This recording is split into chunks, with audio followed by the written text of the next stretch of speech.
Welcome everyone to HGA's Session Spotlight. This is an opportunity for you to get to know our Convergence 2024 leaders, their sessions, and give you a better idea of what you might want to register for this coming summer in Wichita. Today, we will be hearing from Abraham Buddish, Nancy Crampton, Amber Rose Ostaszewski, Amanda Robinette, and Myra Chang Thompson. As a reminder, Convergence 2024 is taking place July 11th through the 17th in Wichita, Kansas. If you haven't already paged through the registration book, please do. You will find all kinds of information about the different sessions and events taking place, including the marketplace, exhibits, a fashion show, keynote, tours, and so much more. We will be hosting 150 different sessions ranging from 90-minute seminars to 3-day workshops, some of which we get to hear about today. So first up to spotlight their Convergence session is Abraham Buddish, leading a one-day workshop called Next Steps in Wet Felting. Welcome, Abraham. Hello, everyone. So yes, I'll be teaching Next Steps in Wet Felting. That's Thursday, July 11th. That's a one-day class. We will be making a pair of fingerless mittens in the class, but this class is more than just learning how to make fingerless mittens. This really is a class to learn some of the next steps in wet felting. So if you are just started wet felting, but really want to take it to the next level, this is a great class for you. We will be learning lots of different techniques, such as just different practices with wet felting. We will learn how to calculate shrinkage. We will learn how to work in 3D, how to use resists, how to make functional patterns for seamless 3D projects, such as fingerless mittens or vests, dresses. We'll learn how to create a different dimension in that felt as well by using differential shrinkage or also the wool layout. Which can be very useful and beneficial. We will also be learning how to create those patterns, and that's why we will be making these fingerless mittens, because it's a good beginner's project for working in 3D, because we are working with a resist, and they're functional, so they need to fit. These ones are for my wife, so they don't quite fit me. But, and then they're also a great canvas for learning some decorative techniques as well. So we will learn how to do an inlay technique, which is very nice for creating crisp designs. So these circles were done with inlay, and then also cracked earth, which is these lines here, which is nice to add some different a texture element to your felting, or it's a nice color pop that also has a more of a crisp contrast instead of the blurring that usually happens with wet felting. So yes, there will be lots to learn in this class, and I know it says it's for intermediates. It's really, if you have wet felted before, or even if you are familiar with working with wool loading and drafting that out, then this class is good for you. We will be going over a lot of the beginner wet felting techniques, but then we will be getting to those next steps that'll be great for fingerless mittens, but also for all types of future felting projects for you. There is a materials fee of $20, which will include black and white merino woven, also some wool from my sheep, bubble wrap, foam resist, foam rollers, and everything else that will be needed to make these fingerless mittens. The students will be responsible for bringing some hand towels, small pointed scissors, and tape measure, and a ruler. So is there any questions? Abraham, So you did mention that even though the level says it's intermediate, really this can be for beginners so long as they're somewhat familiar with the process. Yes.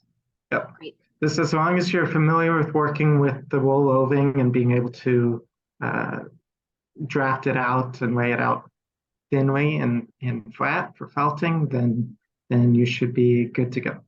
Wonderful. Now, you're also teaching a seminar on rust dyeing the day after this workshop. Is that something that your felting students could potentially explore as a design possibility in the future felted projects? Or not really? You can rust dye on felt. It has its own challenges, but yes, you can. Great. And you mentioned the supply list and the fees. And is there anything else that students might want to bring that's an optional, for example, if they have their own roving or colors, stuff like that? Yeah, if you have your own roving, we will be, with the inlay technique, we will be working with pre-felts. So I will have some different colors of pre-felt available, but if you have your own special pre-felt, or if you know how to make pre-felt and you want to make your own for that, the students would be welcome to do that. Also, if there's any specialty fibers or like silk hankies that they might want to use for decorative element, they're more than welcome to bring that as well. Excellent. Could you show us those wonderful fingerless gloves one more time so people can see what they will be making? Those are fabulous. Yeah. We have a private message saying, I want a pair of those. Yeah. All right. Well, thank you so much, Abraham. That is Next Steps in Wet Felting with Abraham Buddish. It's a one-day workshop. It will be held on Thursday, July 11th. Thank you so much. All right, next up, we have Nancy Crampton, who will be leading a 3-day workshop called Beginning Tapestry. Welcome, Nancy. Thank you. Now let's see. Okay.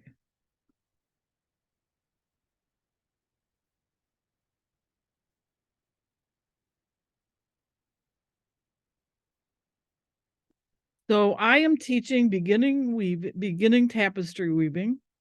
And it is really a class for people who are interested in tapestry weaving and maybe never have, or people who have done a little bit and would like a review of all of the information. We'll be using adjustable tension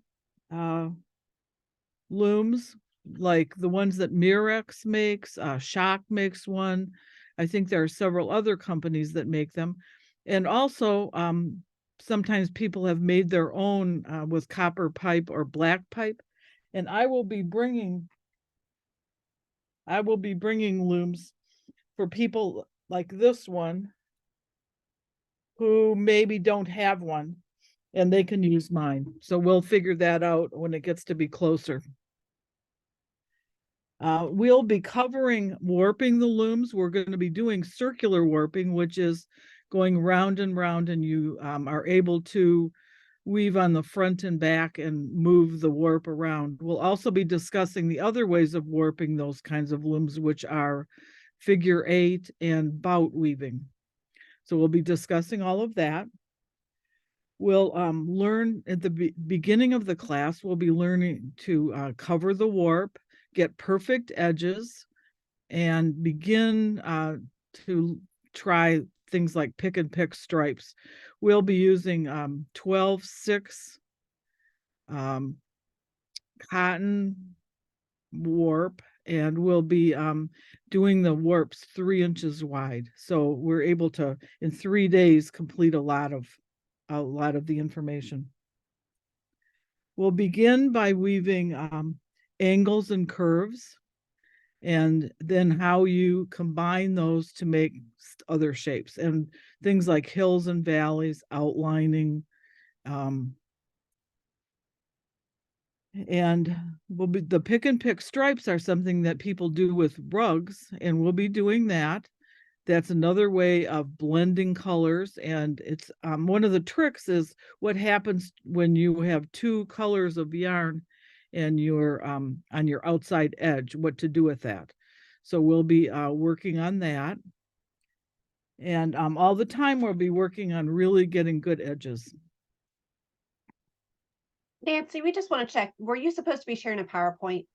In a minute, I will. Okay, great. We'll make sure we want to make sure we weren't missing anything. So No, I just wanted to talk first. yeah, okay, great. Okay. So we'll be using all of the different joins. We'll be working on that.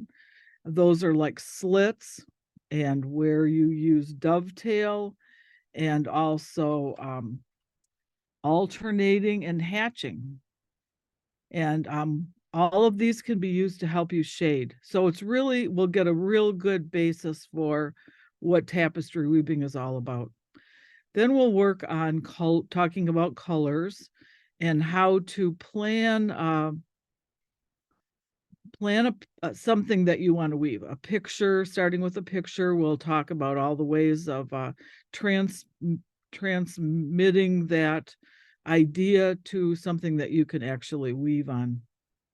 Okay, I'd like to share my screen. Okay.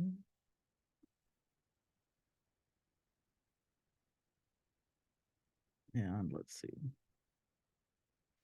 Okay, here we go. So these are some of the samples that are woven in the class.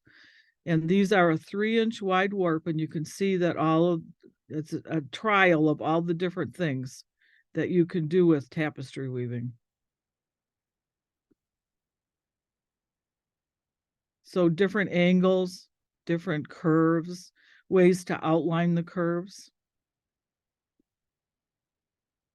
More examples, pick and pick stripes, and then thin stripes that you would use for shading. That's at the top, where you go from one wide of one color and then merge it into the wide of another color. This is another sample of shapes, and then how to get just a little bit of color without going selvage to selvage. More shapes.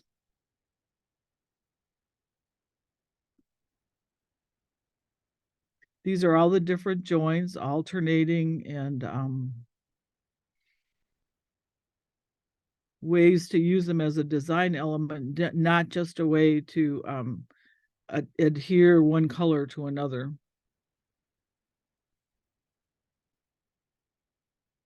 And this is using sumac to make a line. And then this is a way of blending though. So this is interlocking and alternating and using two colors that are pretty close in value, and then what happens to that your eye blends the color. This is another way of blending colors, and this is with stripes in similar colors. And this is the same thing. Another, they're actually stripes of but similar colors. Okay, let's see. Nancy, thank you so much for those visuals. They're wonderful. And I think that any weaver, but especially a beginner tapestry weaver, will be thrilled to hear about the focus on those straight, tidy selvages we saw. For folks that are maybe brand new weavers, is this session for them? Is this, what, if any, experience is needed to have the most success in this session? Can you just come knowing nothing? Yes. Right now I'm teaching a class here in town of tapestry weaving, and 5 of the 7 people were actually weavers but had never done anything off of a loom, a floor loom, and 2 others had never woven at all, didn't even really know what over under meant, and they're both doing beautiful work. So it can be a non-weaver totally. There's nothing that translates really. That's fantastic. And then I also want to just check in. I think you also mentioned that you will be covering finishing techniques as well. Right. And the middle day in the afternoon, we're going to work on translating a photo or a picture into what you might be able to work on. And I will be bringing watercolors. And it's not the kind of watercolor painting that you would frame to put in your living room. This is the kind of watercolor that you use to figure out what colors that you're planning to use. And I've got I've got a sample here. This is a watercolor of a tapestry that I've woven. And what I do is I do the watercolor, and then I outline the different areas in magic marker so that I can isolate all of the different colors. Nancy, I've got a question right Yeah. here real quick. Okay. Someone says, I'm signed up and I'm looking forward to Nancy's workshop. Do we bring our own cotton warp and wolf yarn for the class? No, everything will be furnished except for the loom. And I just need to know whether you need to use one of mine or not. I'll be bringing big boxes of wool yarn, and it's all going to be in the about 900 yards per pound wool. So if you have colors that you want to try out and everything, you can, but I have about equal to 2 laundry baskets full of butterflies and different colors. And the warp will be part of your class. Excellent.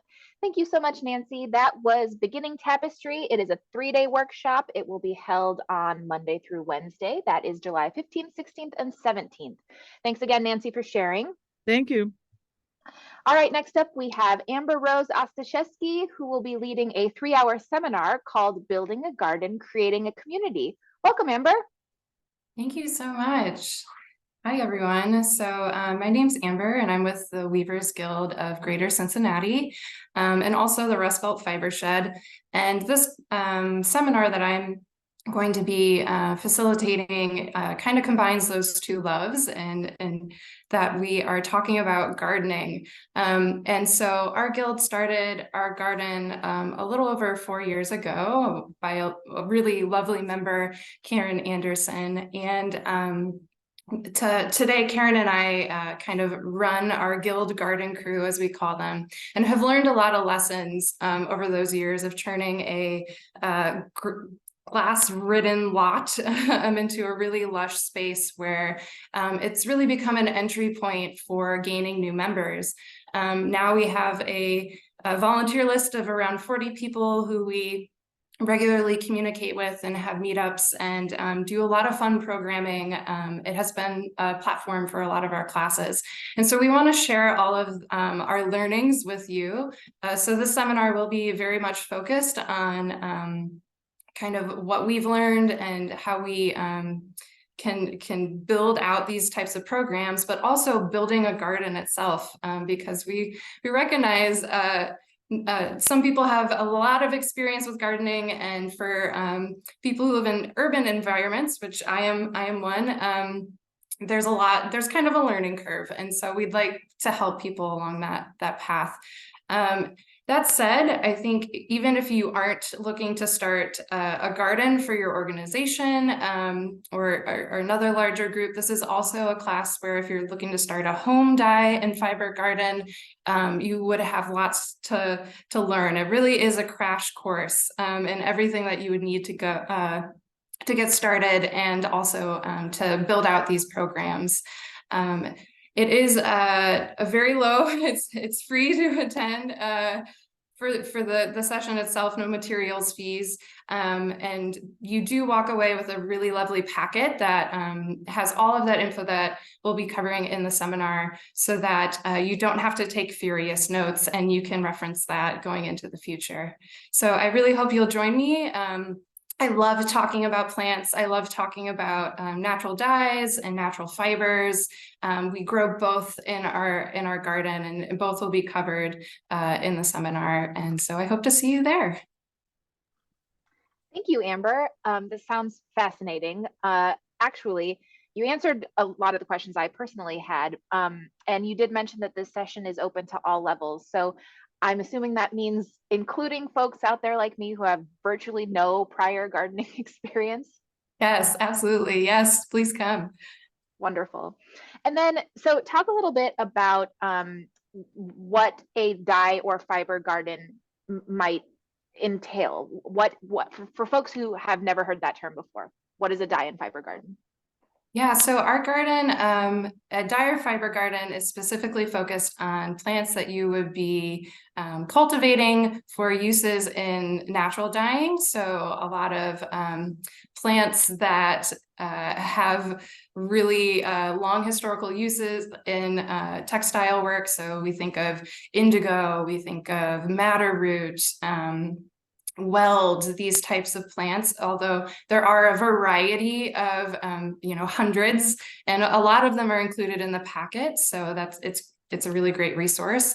And then fiber, we're specifically talking about cellulose based fibers, so cotton, bast fibers like linen, which we grew this year, milkweed, nettle, those types of plants, which are great. Again, it helps supply materials for classes, and also bring in lots of different people from who might not be interested in fiber, but might be interested in the plants themselves. Terrific. And will you also be covering the harvesting and or the processing during this session of those plants?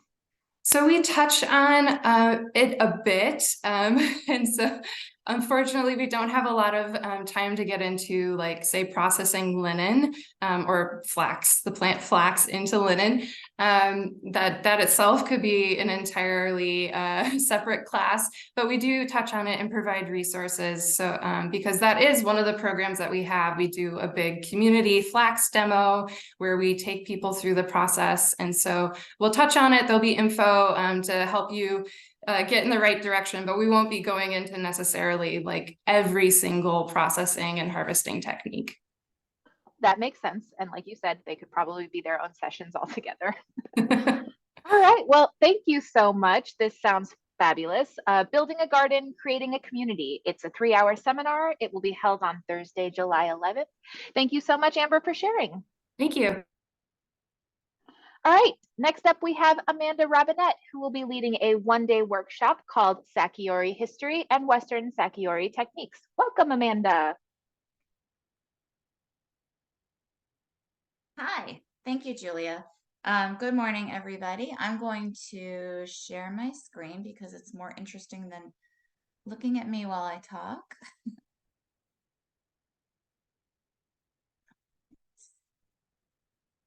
Okay, are we seeing that? Yes, we are. Thank you. Okay, good morning. I'm glad to be here today to talk about my workshop at Convergence 2024, which is Sakiori History and Western Sakiori Techniques. My name is Amanda Robinette, and on this slide are my contact information, my blog, my website, my email, my Facebook, and the cover of my book, Weaving Western Sakiori, which is available at all the major booksellers and weaving shops. If you have any questions about my workshop or just general questions about Sakiori, feel free to email me. I welcome your communications. My workshop, I just want to make sure everybody knows, is suitable for any loom, basically, that can make 2 sheds. So it can be a table loom, a floor loom, and even a rigid heddle loom. Just if you're going to bring a rigid heddle loom, make sure that you look at the list of things to bring for the rigid heddle weaving, because there are a couple of adaptations that we make to have successful rag weaving on the rigid heddle loom. So what is Sakiori? Sakiori is a Japanese word made up of 2 other words, saku, which means to rip or tear, and oru, which means to weave. So Sakiori is simply the Japanese word for rag weaving. However, Sakiori is not just any kind of rag weaving. It is rag weaving with a very specific purpose to make something as good or better than the original cloth. Something that preserves the desirable properties that still lie within even the most tattered remnant of a textile. In this workshop, we will learn about the unique characteristics of the islands of Japan that created a need that could only be met by rag weaving. To that end, the poor and rural people of Japan used Sakiori from the mid-18th through the early 20th centuries. We will see lots of examples of antique Sakiori. both in photos and in person, and spend some time examining them, talking about them, learning how garments were constructed, how to evaluate their age and purpose, and what makes each piece special. Textiles were incredibly important and valuable in this culture because of the great difficulty involved in making them. So everything was reused and repaired for as long as possible. Then we will move on to how we can use the principles of Sakiori in our rag weaving today using our own society's excess textiles. The Japanese people who use Sakiori did so from their lack of adequate cloth. We, on the other hand, are drowning in wasteful textile production. By using these for rag weaving, we remind ourselves that those discarded textiles still have value and meaning. You will learn how to choose the right rag for your project, as well as how to choose the right project for your rags. We will cover garment deconstruction, different ways to make rag strips, how to weave Sakiori, including how to have great selvages and avoid broken warp threads. In this workshop, you will either start a scarf if you'd like to make a scarf length, or make a sample if you need your loom for another class later and you need to get it off of the loom. You can just make a sample, wet finish that, and get an idea of what kind of cloth you would be getting from this technique. I will have a lot of my Sakiori projects with me, including projects from my book, and you'll come away from my workshop with lots of ideas and inspiration for your own innovative rag weaving. Thank you for listening, and I hope that you will consider spending some of your time at Convergence with me.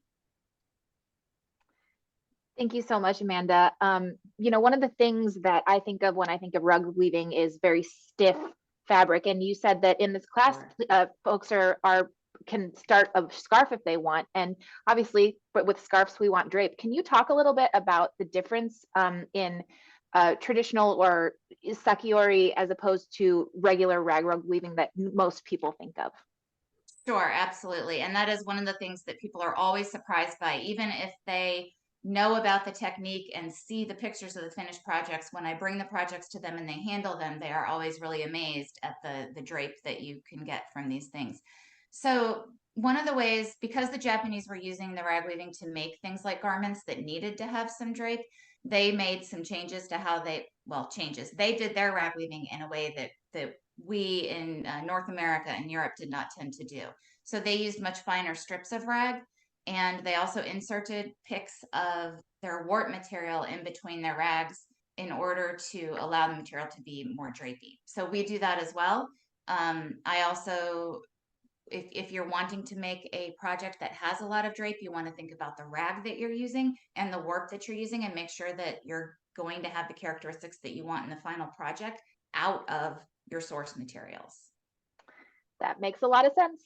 Thank you so much. I also want to point out that there will be a rag rug show and tell on Saturday at 4 p.m. in the marketplace at Convergence. So folks who are taking Amanda's class, or maybe Amanda herself, will show up at the rag rug show and tell. That could be fun. So this is Sakiori history and Western Sakiori techniques. It is a one-day workshop. It'll be held on Thursday, July 11th. Thank you so much, Amanda, for sharing. And to wrap up this session spotlight, we have Myra Chang Thompson, who will be leading a two-day workshop called Botanical Printing. Welcome, Myra. Thank you. I'm happy to be here. And all of the classes that I've heard about so far sound wonderful. I want to take them all. Okay, if I could share your screen, I'm going to, and here we go.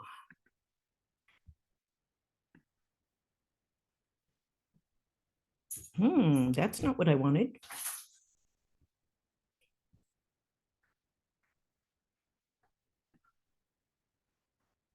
Hello. Okay, let's go back here. I like this one. Let me get rid of this one. I'm sorry. I don't usually have this much trouble.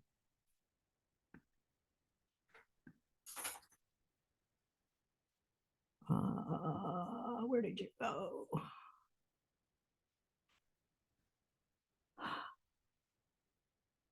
Here we are. Okay, I'm sorry about that. Can you see this? Yes, we can. All right, terrific. I'm happy to be here today. I'm wearing an eco-printed top today. That's a slightly different technique than the botanical printing class that I'm going to be teaching. So I just want you to know that. But at the 2024 Convergence in Wichita, I am so happy to announce that I will be teaching a 2-day class that's titled Botanical Printing. This class will be held on Thursday and Friday, the 11th and 12th of July. It is a mistake-proof class. So if you think that there is nothing that you can make, come to my class because you will be a star. No experience is needed. You must have a desire to have some fun, however. This is a fun class. I'm a member of the Las Arañas Spinners and Weavers Guild in Albuquerque, and so I tend to use a lot of southwestern desert, high desert plants, but I'm very flexible about introducing my palette into different places like Wichita. So botanical printing is a term that was coined by Irit Dulman of Israel. She has been my teacher and my inspiration for several years. Botanical printing is a process of transferring prints made from botanical materials like leaves, flowers, stems, grasses, and the like on cellulose fibers. Here you see a linen tunic that has been printed with sycamore leaves. It is a very airy, moving fabric that I think wears the leaves well. On the left, you see the front, and on the right, you see the back. So botanical printing is an easy process that really gives you great results. There is a 2-step mordant process that you see on the left that uses common household chemicals, and it's the first step of the process. Next, a lightweight piece of plastic is placed on the work surface, and the cellulose fabric is placed on top of that. It can be cotton, linen, ramie, hemp, or rayon, and I like to experiment with all of them. That's placed on top of the plastic, and then on top of the plastic, plant material is arranged artistically. And then the bundle is rolled up and tightly bound in bundles, and then it's steamed. You have to be able to tie a good knot here. So here is the steaming process, and you'll notice that all of our bundles are wrapped around PVC pipe. Generally, I size the fabric so that they can fit into the steamer, so there are some limitations to the size of cloth that you can use. But the steaming process allows a chemical reaction to occur that permanently binds the colors of the plant materials to the fabric. And this has a blanket that was soaked in cochineal dye. And on the far right-hand side, you can see what the effect is. We chose to use a blanket that was slightly smaller than the piece we were dyeing because we wanted to leave a white border around the outside. My students do a lot of experimenting, and it works out really well. I learn a lot. We all learn a lot. In this slide, you see a cotton t-shirt that has been warranted and printed with eucalyptus and cosmos plants. There are cosmos flowers and cosmos greenage, leafage on this shirt.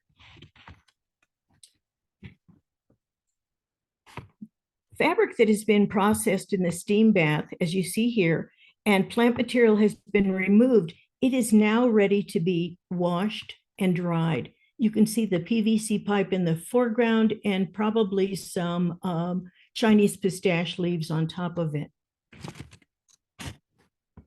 This is a highly creative process that draws on one's sense of design, color, and artistic arrangement, especially artistic arrangement. On the left-hand side, you see an old linen tablecloth that has been brought up to current times. On the right-hand side, you see a detail of a sycamore leaf with logwood dye applied as a blanket. On the left-hand side, this is an old linen shawl that somebody decided to give new life to, and she was so happy about it. And she modeled it for me, and here it is. It has a border, and then it has a fill-in of a miscellaneous number of plants, both flowers and leaves. On the right-hand side, you see the wide variety of colors that you can get from some of the natural dye materials. I experiment with dropping leaves of dried marigolds, roses, whatever I have, black hollyhocks, and they all add their color in addition to the print that's underneath. Here is a Kona cotton. Some of you may recognize that as being a quilter's cotton. The front and the back, it's a butterick pattern. It's an old pattern. And I call this my lay shirt because it has giant hibiscus around the neckline. It also has a number of other plants that are from my yard, including a Chinese pistache and some desert willow, and probably some cosmos. It's one of my favorites to use. Front and back. I'd like to experiment with silk. Silk is not cellulose fiber, but it kind of straddles the border between cellulose and protein. And I have had very good luck in using this technique. Again, this time you get to see the color of the hibiscus. In nature, they're actually red, but other sprinklings of other kinds of flowers and plant material on there. So you can print on silk. It's worth planning your design so that you can lay it out on a pattern and cut it out. The last slide is a rayon shawl that is kind of a heavyweight rayon, and it has a really nice drape to it. It has nice movement to it. It was dyed with eucalyptus and cochineal as a blanket. The two halves of the shawl are completely different in color, which I think makes it a very interesting.